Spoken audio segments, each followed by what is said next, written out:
Welcome back to the channel. Today we are dissecting one of the most chaotic weeks in the history of the precious metals market. If you have been watching the ticker tape, you know exactly what I am talking about. Gold is back. After a terrifying plunge that wiped out billions in paper wealth, the yellow metal has clawed its way back above the psychological benchmark of $5,000 an ounce. But this isn't just a story about price action. It is a story about blame. It is a story about the changing mechanics of the global financial system. And according to the United States Treasury, it is a story about China. Over the weekend, Treasury Secretary Scott Bessent sat down for an interview that has rippled through Wall Street and Washington alike. He didn't mince words. He didn't hide behind diplomatic jargon. He pointed a finger directly at the Shanghai markets, effectively accusing Chinese speculators of engineering a blow-off top that destabilized global trade. In this special report, we are going to go beyond the headlines. We are going to break down exactly what happened to the price of gold in late January and early February of 2026. We are going to parse Secretary Bessent's accusations to understand the validity of his claims. We will look under the hood of the Chinese retail market to see if it really has the power to move the needle this much. And finally, we will bring it back home to discuss the Kevin Warsh Factor, the Federal Reserve, and what this extreme volatility means for your portfolio and the US dollar. Buckle up. This is the story of the $5,000 gold rush. Let's start with the crime scene, the charts. To understand the severity of Secretary Bessent's comments, we first have to appreciate the sheer violence of the market moves we just witnessed. January 2026 was a fever dream for gold bugs. We saw a vertical ascent, a parabolic move that took prices to an all-time high of nearly $5,600. It felt unstoppable. It felt like the dollar was collapsing. And then, gravity took over. In a matter of days, gold crashed. It wasn't a gentle pullback. It was a liquidation event. The price plummeted roughly 21%. For context, in the stock market, a decline of 20% is technically a bear market. Gold did that in the blink of an eye. Fortunes made in the rally were vaporized in the correction. Margin calls went out, positions were forcibly closed, and fear gripped the commodity pits from Chicago to London. But then, just as quickly as the floor fell out, the buyers returned. As of this morning, we are trading back above $5,100. The panic seems to have subsided, replaced by a nervous optimism. It was into this volatile atmosphere that Treasury Secretary Scott Bessent stepped on Sunday morning. Appearing on Sunday Morning Futures, Bessent was asked the question on everyone's mind: what on earth is happening to gold? His answer was fascinating, specifically because of who he is. Remember, Scott Bessent isn't a career politician. He is a former macro hedge fund manager. He cut his teeth working for legends like George Soros. He understands market plumbing, the liquidity, the leverage, the flows, better than perhaps any Treasury Secretary in modern history. So when he spoke, the market listened. Bessent characterized the recent action as, quote, unruly. He explicitly linked the crash to activity in China. He noted that Chinese authorities and exchanges had to step in and tighten margin requirements. For those who might not trade futures, let me explain why that specific detail is the smoking gun. Margin is essentially borrowed money used to trade. When an exchange raises margin requirements, they are telling traders, you need to put up more cash to hold this position. It is a tool used by regulators to cool down an overheated market. It forces leveraged speculators to sell, popping the bubble. Bessent's argument is that the run-up to $5,600 wasn't driven by supply and demand fundamentals. It wasn't driven by U.S. inflation data. It was driven by a speculative frenzy in Shanghai, a casino mentality that disconnected the price from reality. When the Chinese exchanges pulled the plug on the leverage, the price collapsed, sending shockwaves that hit American investors. He called it a classical speculative blow-off. In trader parlance, that is a polite way of saying a massive bubble bursting. But is he right? Is it fair to blame Beijing for the volatility in your portfolio? To answer that, we have to look east. The Chinese gold market operates differently than ours. In the U.S., gold trading is dominated by institutional money, banks, hedge funds, and ETFs. In China, while the central bank is a massive buyer, the marginal price setter in recent months has been the retail public. We are seeing a phenomenon similar to the meme stock craze we saw in the U.S. back in 2021, but applied to physical commodities. In China, real estate, traditionally the main store of wealth, has been in a structural bear market for years. The stock market there has been volatile and unreliable. Capital controls make it hard to move money out of the country. So, where does the money go? It goes into gold. We are seeing record buying of gold beans, tiny gram-sized nuggets affordable for Gen Z investors. We are seeing massive inflows into Chinese gold ETFs.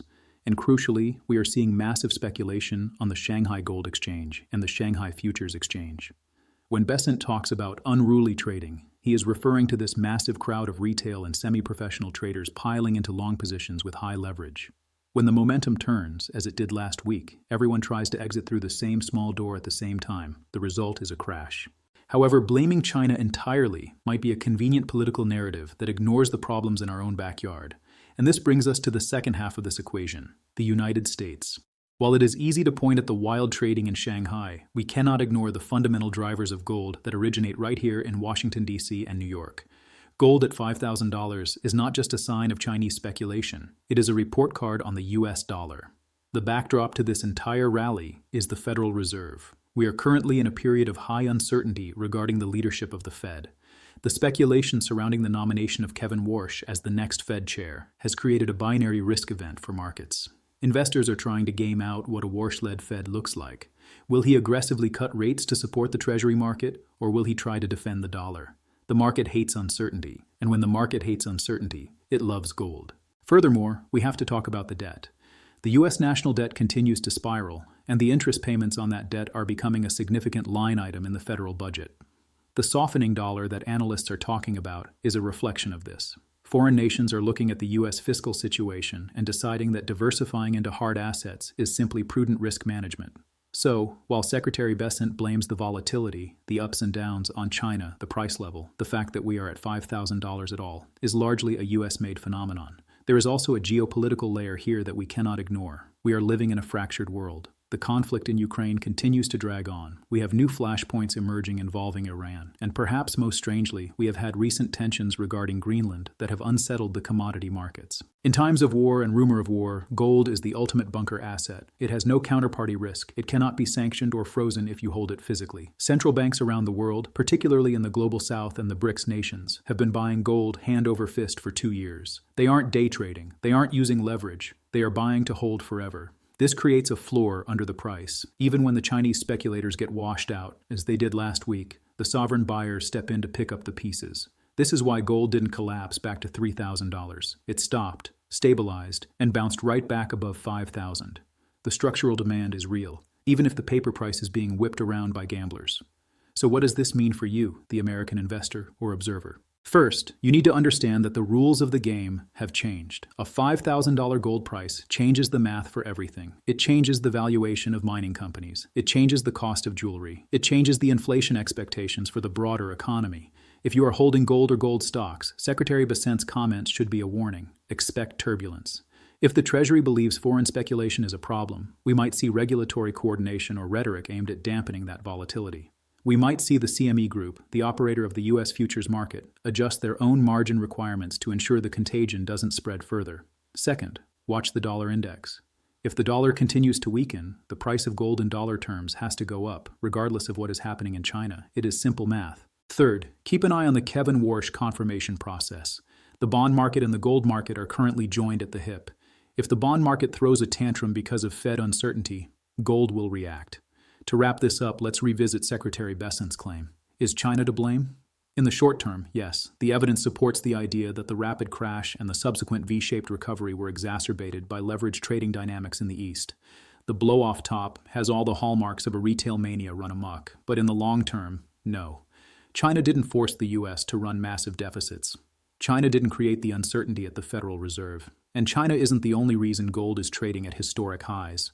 Gold is the canary in the coal mine. When it tweets this loudly, swinging thousands of dollars in a matter of weeks, it is telling us that the global financial system is under immense pressure. We are seeing a tug-of-war between Western financial hegemony and Eastern demand for hard assets. Secretary Bessent is trying to calm the waters by isolating the cause as speculation. It is his job to project stability. He wants you to believe this is just a casino game gone wrong. But for those paying attention, the $5,000 price tag is a signal that the structural shifts in the global economy are accelerating. As we move further into 2026, the volatility is likely here to stay. Whether it is driven by unruly traders in Shanghai or policymakers in Washington, the ride is far from over.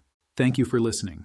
If you found this deep dive helpful, make sure you are subscribed for updates as we track the Fed nomination and the ongoing saga in the precious metals market. We will be watching the Asian market open closely tonight to see if the Shanghai traders take the bait again, or if Bessent's warning has cooled the waters. Until next time.